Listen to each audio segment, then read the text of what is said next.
سب سے پہلے سید الشہداء سے اجازت جنگ حضرت عباس نے طلب کی. سید الشہداء نے روکا، اس لیے روکا کہ آپ سالار جنگ ہیں، آپ سالار لشکر ہیں، آپ علمدار لشکر ہیں. اس لشکر کو لڑانا ہے بھیا، اس لشکر کو میدان میں بھیجنا ہے. جناب عباس نے لشکر کو تیار کیا، اصحاب کو باری باری بھیجتے رہے میدان میں.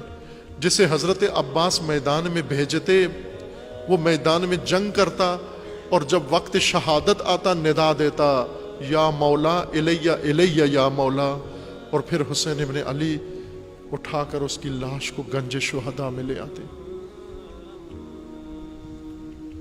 جب تمام اصحاب شہید ہوئے، حضرت عباس آئے، مولا اب تو لشکر کا بڑا حصہ شہید ہو گیا، اب اجازت دے میں جنگ میں جاؤں. سید الشہداء نے فرمایا ابھی لشکر کا وہ حصہ باقی ہے عباس جو تیرا زیادہ ضرورت مند ہے، محتاج ہے. میرے لشکر میں چھوٹے چھوٹے مجاہد ہیں، اون محمد جیسے مجاہد ہیں، قاسم جیسے مجاہد ہیں، جو اتنے چھوٹے ہیں گھوڑوں پہ نہیں بیٹھ سکتے، جو اتنے چھوٹے ہیں جنگ کا تجربہ نہیں رکھتے، جو اتنے چھوٹے ہیں وہ اسلحہ نہیں اٹھا سکتے، ابھی انہیں جنگ میں بھیجنا ہے. حضرت عباس سمعا و طاعتا، اور اب بنو ہاشم کا لشکر تیار کر کے بھیجنا شروع کیا. بعض روایات میں ہے جناب عباس جب حضرت قاسم کو اور جناب اون محمد کو جب لشکر کے سپاہی بنا کر بھیج رہے تھے میدان جنگ میں، ایک بڑی مشکل پیش آئی، اور وہ مشکل یہ تھی کہ ان بچوں کے قد کی کوئی زرہ نہیں تھی، ان بچوں کے قد کا کوئی جنگی خود نہیں تھا. جو بھی پہناتے ان کے تن سے بڑا ہوتا تھا، جو بھی پہناتے وہ خود ایک مشکل بن جاتا. جناب عباس نے بہت مشکل کے بعد ان بچوں کو تیار کیا. جناب قاسم کو جب جنگی خود پہنایا، جنگی لوہے کا خود پہنایا، جو خود پہناتے وہ بڑا نکلتا، اس سر کو تکلیف دیتا. اس کو سر کے اوپر جمانے کے لیے حضرت عباس نے پہلے دستار باندھی.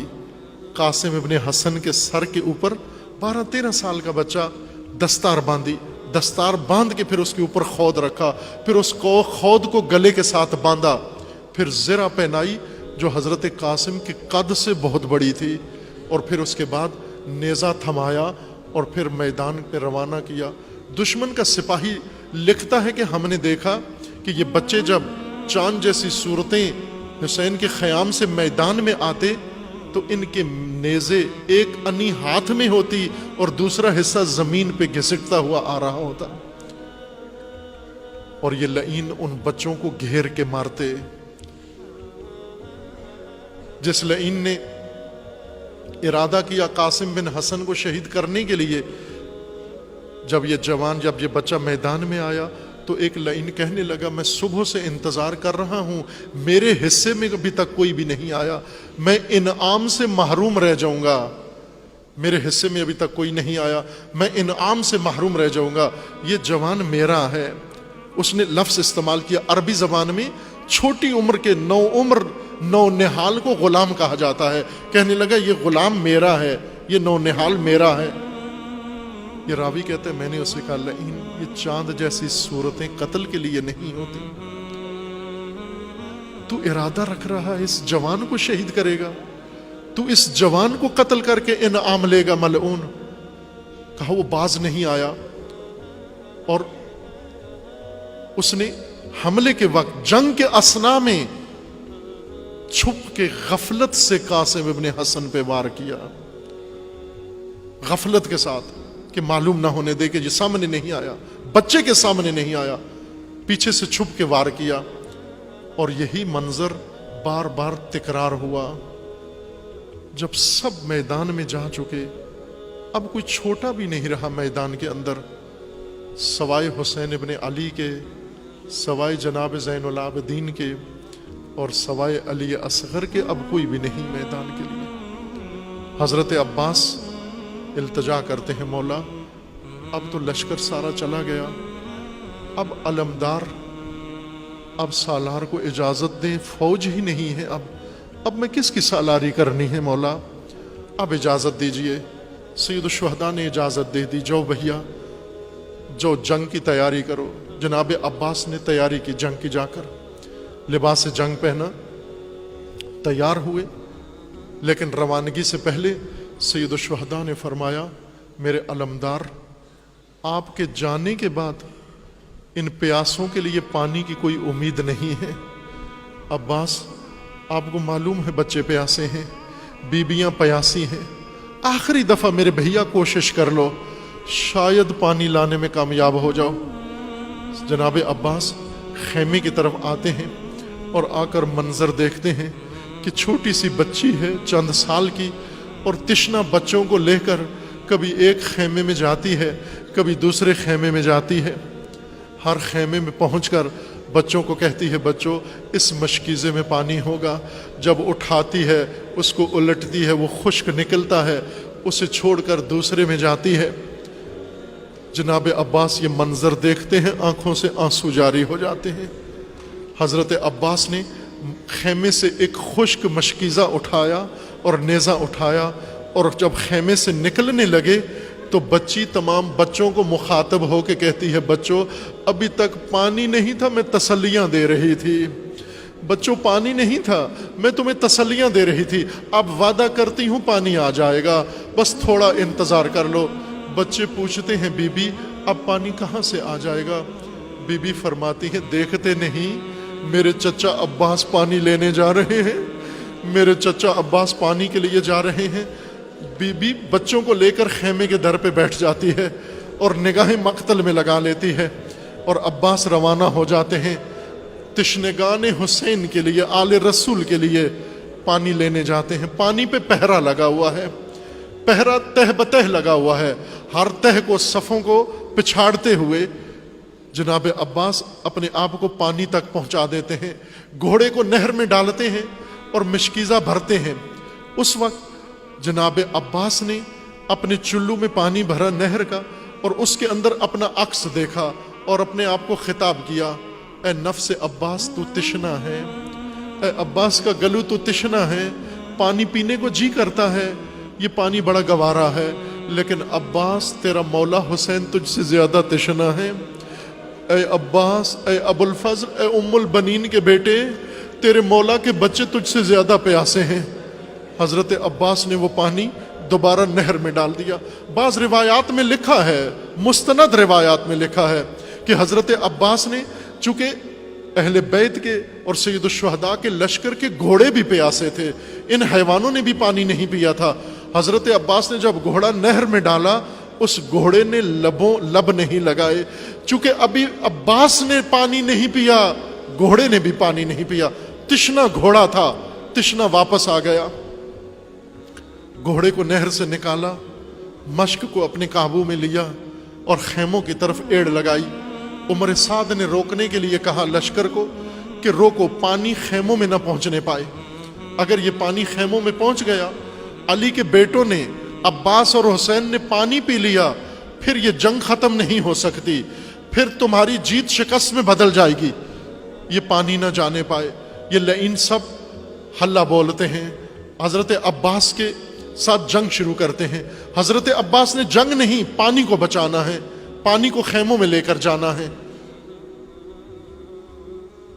جب کافی وقت گزر جاتا ہے اور حضرت عباس جس طرح آتے ہوئے ان کی صفوں کو، پہروں کو توڑتے ہوئے نہر کے اندر آ گئے، اب ان کے حلقے کو توڑتے ہوئے خیموں کی طرف جاتے ہیں۔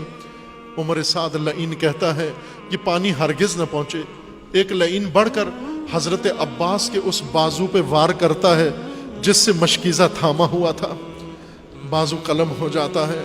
ام البنین کے بیٹے نے بازو دوسرے ہاتھوں میں تھام لیا، یہ لعین بڑھتا ہے، دوسرے بازو پہ وار کرتا ہے، وہ بازو بھی قلم ہو جاتا ہے، لیکن حضرت عباس نے پانی گرنے نہیں دیا، پانی کا تسمہ اپنے دانتوں میں تھام لیتے ہیں اور گھوڑے کو ایڑ لگاتے ہیں خیموں کی طرف کہ کسی طرح یہ پانی پہنچ جائے۔ اب عمر سعد حکم دیتا ہے کہ عباس کو نہیں، پانی کو نشانہ بناؤ۔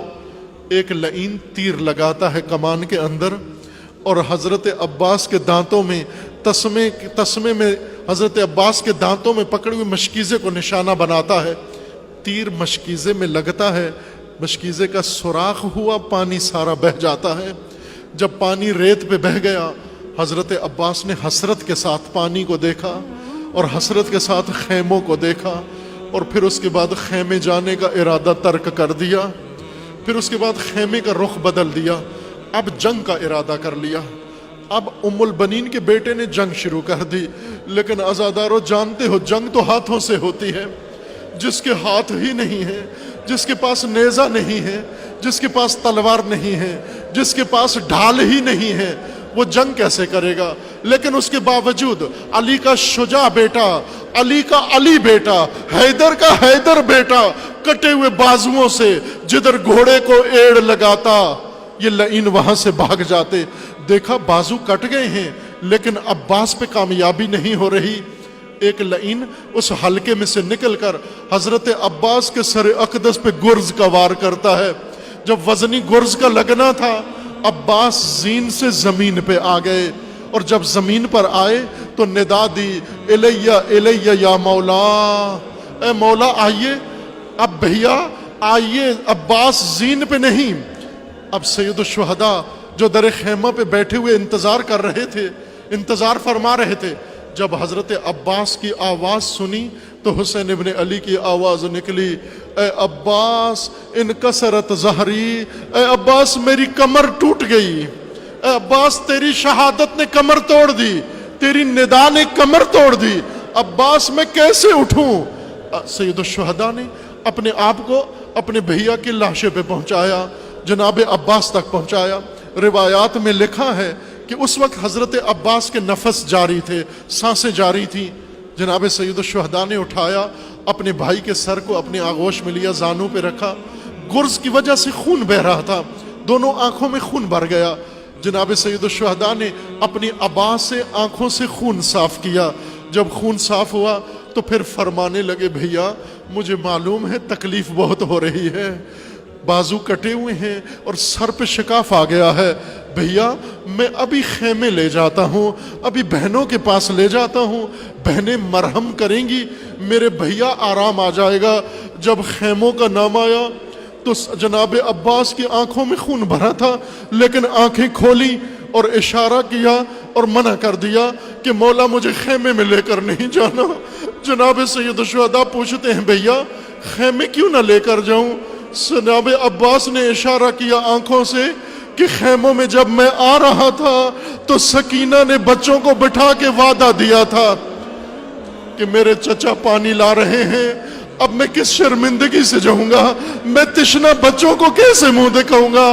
بھیا مجھے خیمے نہیں لے کے جانا، بس یہ آخری اشارہ تھا۔ اور پھر اس کے بعد روح عباس پرواز کر گئی اور کربلا کے صحرا میں آواز آئی، انا للہ و انا الیہ راجعون۔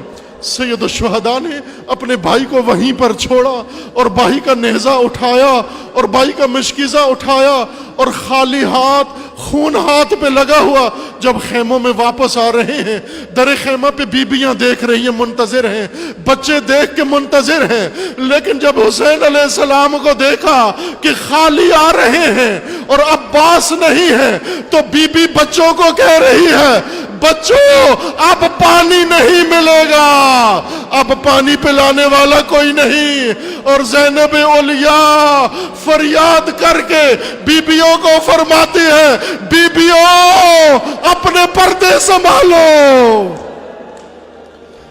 پردوں کا محافظ چلا گیا، پردوں کا محافظ چلا گیا، اب تمہارے پردے بچانے والا کوئی بھی نہیں۔ ماتم حسین، ماتم حسین۔